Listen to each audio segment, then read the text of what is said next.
الحمد للہ وحدہ لا شریک لہ والصلاة والسلام علی من لا نبی بعدہ اما بعد۔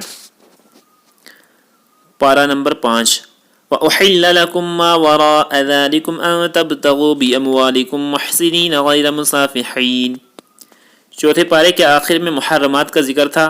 اب پانچویں پارے کے شروع میں محرمات کے علاوہ ان عورتوں کا ذکر ہے جن سے نکاح کرنا حلال و جائز ہے۔ نکاح سے مقصود پاک دامنی ہے، نہ کہ صرف شہوت پوری کرنا۔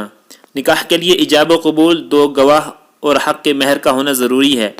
جب نکاح ہو تو اس کا اعلان بھی لازمی کرنا چاہیے تاکہ لوگوں کو معلوم ہو جائے کہ فلاں سے نکاح ہوا ہے۔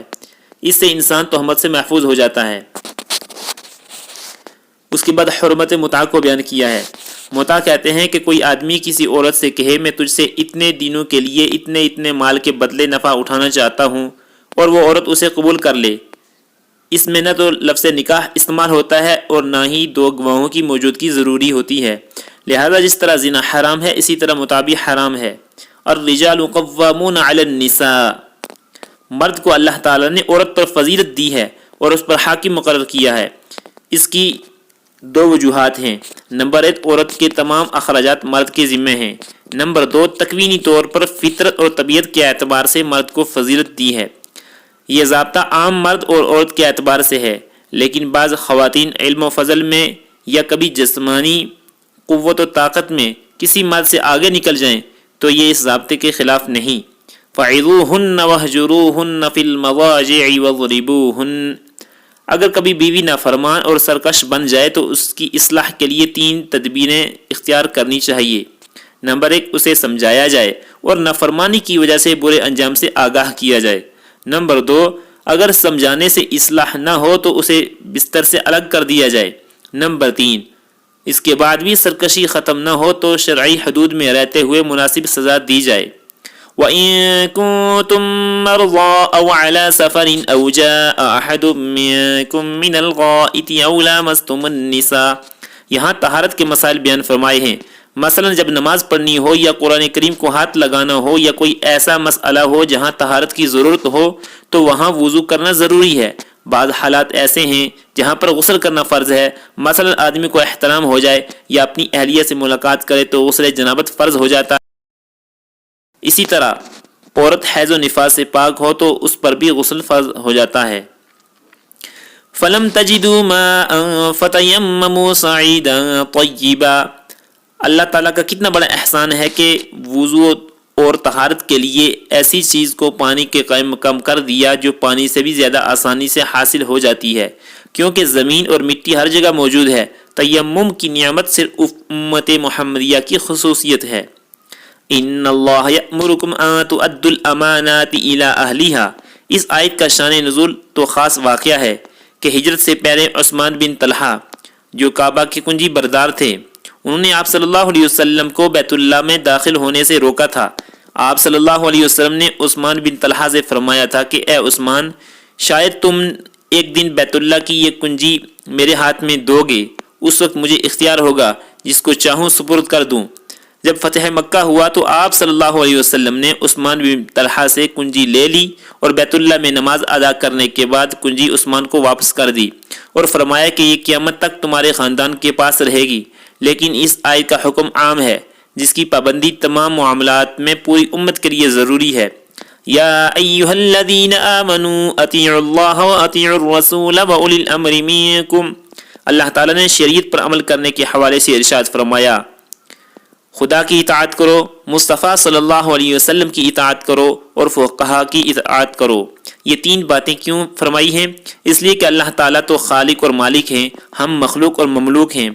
ہم نے اللہ تعالیٰ کی بات ماننی ہے، لیکن ہم دنیا میں اپنے اس کان سے اللہ تعالیٰ کی بات سن نہیں سکتے، اس آنکھ سے اللہ تعالیٰ کو دیکھ نہیں سکتے، تو ہم اللہ تعالیٰ کی بات کو کیسے مانیں گے؟ اس کے لیے ضروری ہے کہ اللہ تعالیٰ اور ہمارے درمیان ایک واسطہ ہو، اور وہ واسطہ پیغمبر صلی اللہ علیہ وسلم ہے۔ وہ اللہ تعالیٰ کی بات کو سنتے ہیں، کوئی نبی براہ راست سنتا ہے اور کوئی بذریعہ جبرائیل علیہ السلام سنتا ہے۔ کبھی اللہ تعالیٰ القاء بھی فرما دیتے ہیں۔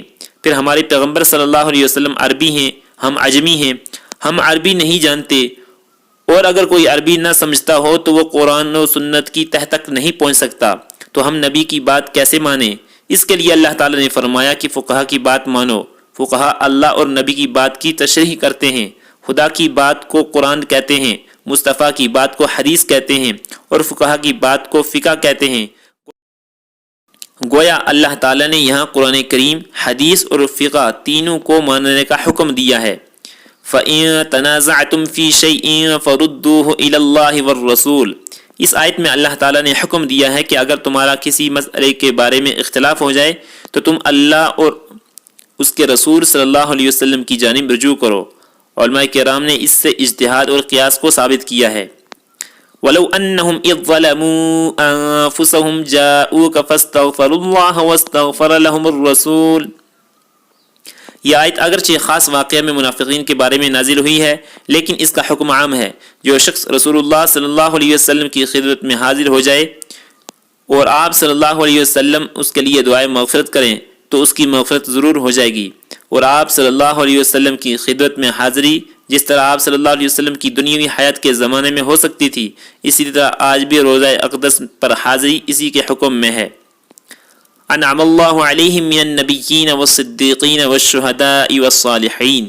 اللہ تعالیٰ نے سورۃ الفاتحہ میں یہ بات فرمائی تھی کہ مجھ سے دعا مانگو، اہدنا الصراط المستقیم، اے اللہ ہمیں سیدھے راستے پر چلا۔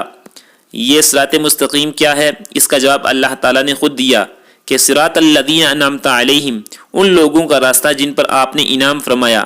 ان انعام یافتہ لوگوں کا ذکر 5ویں پارے کی اس آیت میں کیا۔ یہ انعام یافتہ طبقات 4 ہیں: انبیاء کرام علیہم السلام، صدیقین یعنی صحابہ کرام رضی اللہ عنہم، شہداء اور اولیاء۔ پہلی بات، انبیاء علیہم السلام کی بات مانو تو نبی ہر علاقے میں تو نہیں، فرمایا کہ صحابہ کرام کے نقش قدم پر چلو۔ پھر ہر علاقے میں صحابین بھی نہیں تو پھر فرمایا کہ شہید کے نقش قدم پر چلو۔ اب سوال پیدا ہوتا ہے کہ شہید شہادت کے بعد ہماری بات کو سن بھی لے تو وہ بتائے گا کیسے؟ تو پھر فرمایا کہ اولیاء، علماء اور بزرگان دین کے نقش قدم پر چلو، تو ہمیں چاروں کے نقش قدم پر چلنے کا حکم دیا گیا ہے۔ وَلَوْ رَدُّوهُ إِلَى الرَّسُولِ وَإِلَى أُولِي الْأَمْرِ مِنْهُمْ۔ اگرچہ یہ آیت جنگ کے بارے میں ہے لیکن حکم عام ہے۔ جن مسائل میں کوئی نص نہ ہو تو ان کے احکام کے حل کے لیے دو طرف رجوع کرنے کا حکم دیا۔ اگر رسول اللہ صلی اللہ علیہ وسلم موجود ہیں تو ان کی طرف رجوع کر کے حل کروائیں، اور اگر وہ موجود نہ ہوں تو علماء اور فقہا کی طرف رجوع کر کے حل کروائیں۔ وَمَا كَانَ لِمُؤْمِنٍ أَن يَقْتُلَ مُؤْمِنًا إِلَّا خَطَأً۔ اللہ تعالیٰ نے قتل کے احکام بیان فرمائے ہیں کہ مسلمان کی شان کے لائق نہیں کہ کسی دوسرے مسلمان کو قتل کرے مگر غلطی سے۔ اولاً قتل کی 2 قسمیں ہیں: قتل عمد جان بوجھ کر قتل کرنا، اور قتل خطا یعنی غلطی سے۔ پھر یہاں قتل خطا کی 3 صورتیں بیان کی ہیں۔ مومن قتل ہو جائے تو قاتل پر دیت اور کفارہ لازم ہوگا۔ دیت کی مقدار احادیث میں بیان کی گئی ہے، 100 اونٹ یا 10,000 دینار لازم ہوں گے۔ کفارہ میں ایک مسلمان غلام آزاد کیا جائے گا۔ اگر غلام میسر نہ ہو تو 2 ماہ مسلسل روزے رکھنے پڑیں گے۔ اگر کوئی مسلمان دارالحرب میں رہتا ہو، اسے غلطی سے قتل کر دیا جائے تو صرف کفارہ لازم ہوگا۔ اگر کوئی ذمی جو دارالاسلام میں معاہدہ کے تحت رہتا ہو اس کو قتل کر دے تو اس میں بھی قاتل پر کفارہ اور دیت لازم ہوگی۔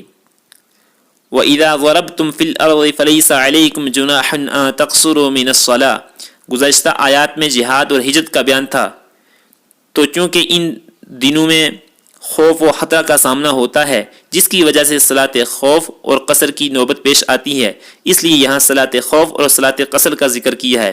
ان تفصیلات کے لیے کتب فقہ اور علماء کرام سے رجوع فرمائیں۔ وَمَن يُشَاقِقِ الرَّسُولَ مِن بَعْدِ مَا تَبَيَّنَ لَهُ الْهُدَى وَيَتَّبِعْ غَيْرَ سَبِيلِ الْمُؤْمِنِينَ نُوَلِّهِ مَا تَوَلَّى وَنُصْلِهِ جَهَنَّمَ۔ اس آیت میں 2 چیزوں کو بڑا جرم اور دخول جہنم کا سبب ہونا بتایا ہے۔ ایک مخالفت رسول صلی اللہ علیہ وسلم، اور یہ ظاہر ہے کہ مخالفت رسول کفر ہے اور بڑا جرم ہے۔ نمبر 2، جس کام پر سب مسلمان متفق ہوں اس کو چھوڑ کر ان کے خلاف کوئی راستہ اختیار کرنا۔ اس سے معلوم ہوا کہ اجماع امت حجت ہے۔ مذبذبین بین ذلک لا الہ ہؤلاء ولا الہ ہؤلاء۔ اللہ تعالیٰ نے منافقین کی حالت بیان فرمائی کہ منافقین نہ ادھر کے ہوتے ہیں نہ ادھر کے، درمیان میں پھنسے پڑے رہتے ہیں۔ جو ہی دین میں کوئی فائدہ دیکھا تو ادھر لپک گئے، دنیا میں کوئی فائدہ دیکھا تو ادھر دوڑ گئے۔ ما يفعل اللہ بعذابکم ان شکرتم وآمنتم۔